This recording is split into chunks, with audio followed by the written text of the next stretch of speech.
Assalamualaikum warahmatullahi wabarakatuh. Alhamdulillah, Waalaikumsalam warahmatullahi Alhamdulillahirabbil wabarakatuh. alamin, wassalatu wassalamu ala asrofil anbiya'i wal mursalin, Sayyidina wa Maulana Muhammadin wa ala alihi wa sahbihi ajmain. Mabaktu, ibu-ibu, bapak-bapak, Gus Wahid, ya, insya Allah dirahmati oleh Allah. Semua peserta halaqah yang berbahagia, kita banyak bersyukur pada Allah. Salawat dan salam kita persembahkan ke hadapan ikutan kita Muhammad Rasulullah Sallallahu Alaihi Wasallam. Rasanya berat sekali Gus Wahid setelah Imam Masjid Aqsa lalu saya gitu kan. Jadi tidak seimbang jadinya Gus Wahid. Bicara bersama-sama Imam Masjidil Aqsa. Lalu saya lokal yang dari Malang ini rasanya menjadi kecil banget gitu. Tapi untuk memenuhi tugas mensyarah oleh Gus Wahid, saya kok lihat begini Gus Wahid dan juga ibu bapak semuanya. Tatkala kita bicara Muhammad itu mesti harus kita bedakan antara Muhammad sebagai manusia biasa. Basarun mislukum, manusia biasa seperti engkau semua ini. Lalu Muhammad sebagai nabi, Muhammad sebagai rasul yang ketiga itu. Muhammad sebagai manusia biasa dan juga sebagai nabi, beliau sudah wafat, sudah dimakamkan di Masjid Nabawi di Madinah. Kita kalau umroh ataupun haji berziarah ke tempat itu. Tapi kalau Muhammad sebagai Rasul, rasanya tidak pernah mati. Yang namanya ruhani itu tidak pernah mati. Yang dulu saya pernah menyampaikan bahwa ketika Muhammad Isra dan Mi'raj itu ketemu berbagai para Rasul. Mulai Nabi Adam, Nabi Musa, lalu Nabi Ibrahim, dan seterusnya. Nabi Adam, padahal beliau-beliau kan sudah wafat, tapi masih bisa bertemu Rasulullah Muhammad SAW ini. Karena itu, kalau kita sekarang bicara tentang Muhammad, maka akan menjadi lebih relevan kalau kita bicara Muhammad sebagai seorang Rasul. Dan Muhammad sebagai seorang Rasul itu posisinya luar biasa itu. Kita tidak bisa membeda-bedakan antara memisah-misahkan antara Allah dan Rasul. Di surat An-Nisa ayat 150 dan 151 itu dikatakan innalladzina yakfuruna billahi wa rusulihi wa yuriduna ayyufarriqu bainallahi wa rusulihi wa yaquluna nu'min bi ba'din wa nakfuru bi ba'din wa yuriduna ayattakhidhu baina dzalika faulaika humul kafirunal haqqa. Ini kan berat sekali Gus Wahid. Jadi sesungguhnya orang-orang yang ingkar kepada Allah dan Rasul-Nya dan bermaksud membeda-bedakan antara Allah dan Rasul-Nya dengan mengatakan kami beriman kepada sebagian dan kami mengingkari sebagian, serta bermaksud mengambil jalan tengah, maka dikatakan merekalah orang-orang kafir yang sebenarnya. Kami sediakan untuk orang-orang kafir itu azab yang menghinakan. Jadi Rasul Muhammad sebagai Rasul itu tidak boleh dipisah-pisahkan antara Allah dan Rasul itu.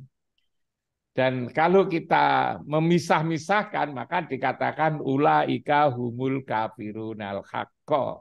Mereka yang memisah-misahkan itu adalah orang yang kafir, sebenar-benar kafir.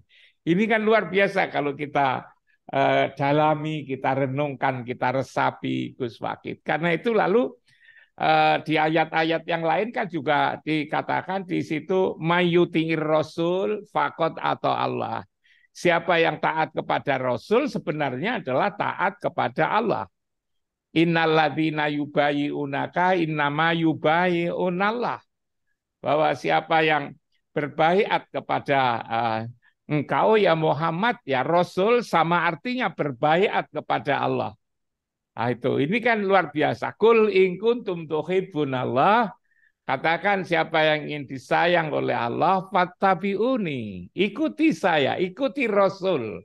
Rasul, ikuti Muhammad sebagai Rasul. Fayaghfir lakum dunubakum wallahu ghafurur rahim. Ini sangat menyentuh dan sangat dalam sekali kalau saya rasakan. Manakala kita ingin disayang sayang oleh Allah, maka tidak diperintah untuk kepada Allah, tapi ikuti saya. Saya sebagai seorang Rasul. Manakala kita ikut Rasul, maka akan diampuni dosa kita dan dikasih sayangin oleh Allah kita ini.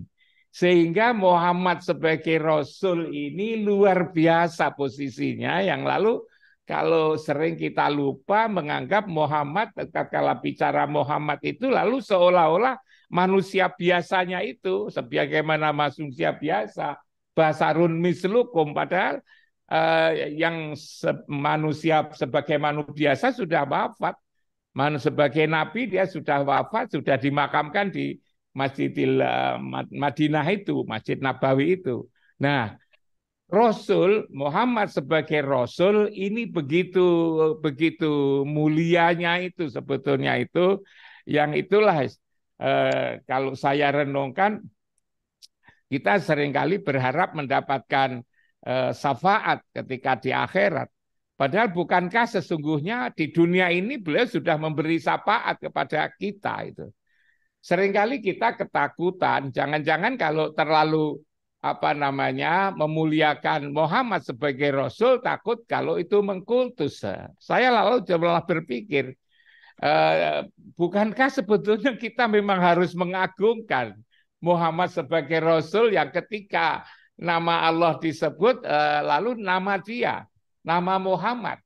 Menyebut nama Allah tanpa mengikuti menyertai nama Muhammad, maka tidak sempurna menyebut namaku tanpa mengikutkan nama Rasul.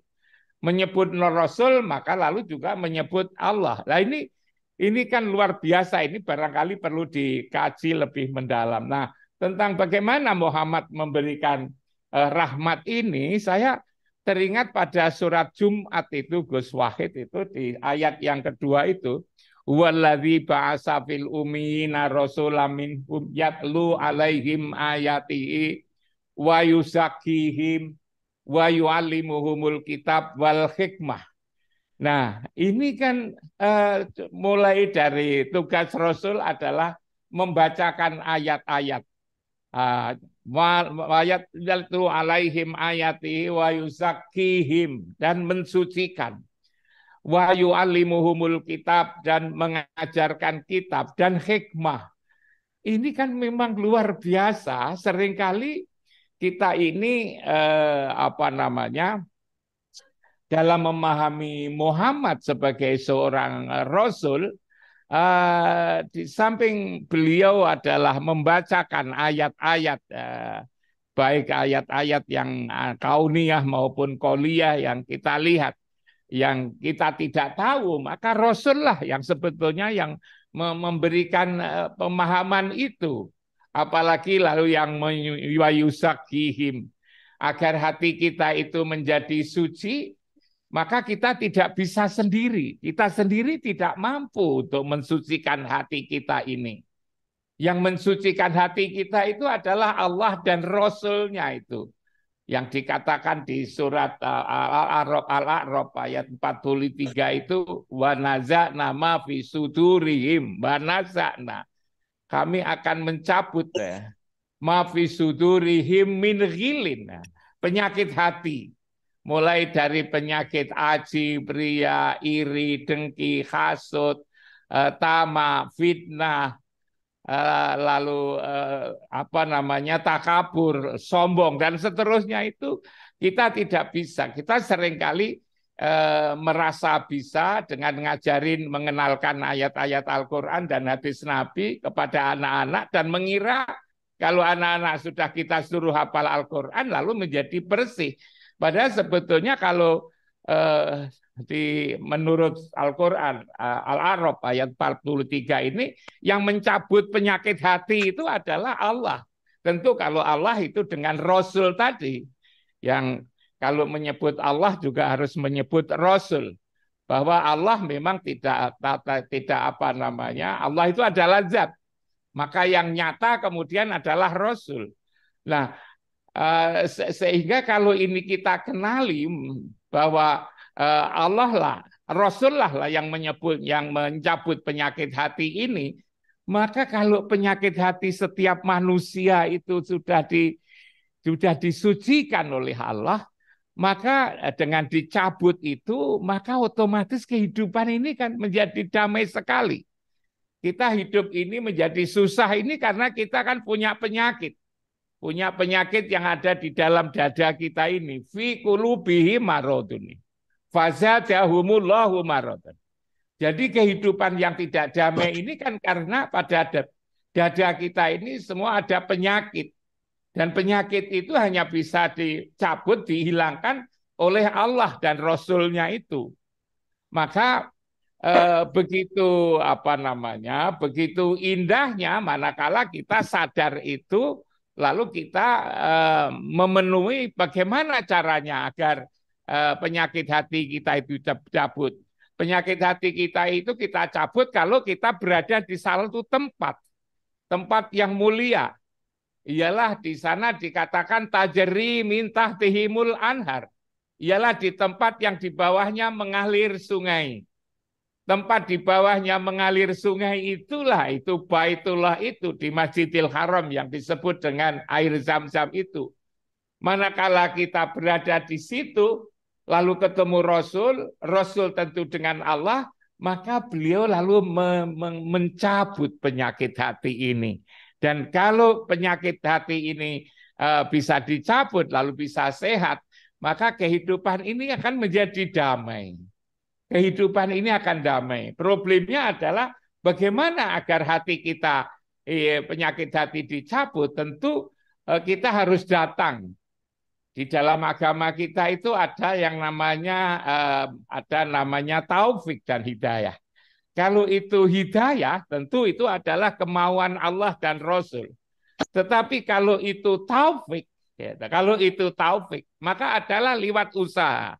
Nah, hal-hal seperti ini kalau saya pahami Muhammad sebagai rahmatan lil alamin itu satu diantaranya kalau di surat Jumat itu adalah yatlu alaihim ayatihi wa yusakihim wa yu'allimuhumul kitab wal hikmah, itu bisa kita renungkan dalam-dalam, maka ini akan menjadi apa namanya, benar-benar menjadi rahmat. Dan kalau penyakit hati manusia itu sudah dicabut, maka kehidupan ini akan menjadi damai.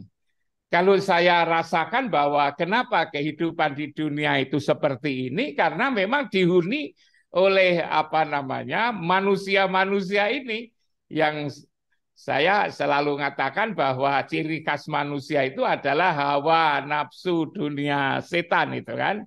Nah, maka sifat-sifat manusia itu harus dirubah.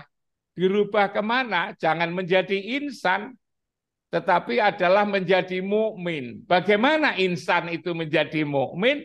Maka lalu harus sholawat, harus sholat. Sholat itulah sebetulnya mi'rajnya manusia insan menjadi mukmin. Dan kalau insan itu sudah berubah menjadi mukmin, maka sifatnya akan menjadi berubah. Berubah menjadi apa? Dari hawa nafsu dunia setan menjadi sidik, amanah, tabligh dan fatonah. Dan manakala manusia itu sudah berhasil mi'raj, insan ini sudah berhasil mi'raj menjadi mukmin, maka di situ akan berperilaku serba benar, serba amanah, lalu juga tabligh, fatonah, cerdas dan bijak. Disitulah Muhammad menebarkan rahmatan lil alamin lewat mukmin yang ada di dunia ini, sehingga dunia menjadi indah sekali. Saya itu Gus Wakid sarah yang bisa saya sampaikan, mudah-mudahan bisa menambah, dan saya khawatir kalau malah justru menjadikan tidak jelas. Makasih Gus Wakil. Assalamualaikum warahmatullahi wabarakatuh. Waalaikumsalam warahmatullahi wabarakatuh.